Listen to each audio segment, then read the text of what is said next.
jonne siis saa paikkansa kunkin osakilpailun 3 parasta sijoittunutta ratsukkoa niin lähitopilla Grand Prix-sarjasta kuin tuosta nuorten ratsastajien sarjastakin, ja Julia Sjömanin hihamerkki on ansaittu juuri tuolta nuorten ratsastajien sarjan puolelta. Samalla kun tässä kuulin, että tuomaristo on muuttanut kisan enimmäisaikaa 86 sekuntiin, eli sitä on hieman tiukennettu. Itse asiassa aika paljonkin, peräti 9 sekuntia otettu pois tuosta paperilla ilmoitetusta enimmäisajasta.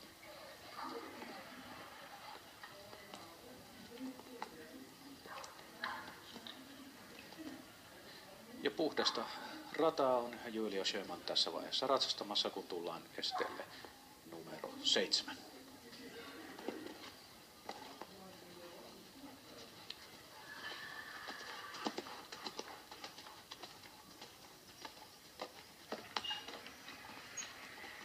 Siinä melkoisen huono hyppy A-osalla. Etujalat käyvät kunnolla kiinni tuossa A-osan ylimmässä puomissa, mutta pudotusta ei tule ja nyt enää 2 estettä jäljellä.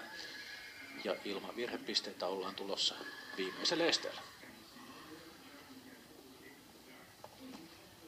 Ja näin, meillä on ensimmäinen puhdas suoritus.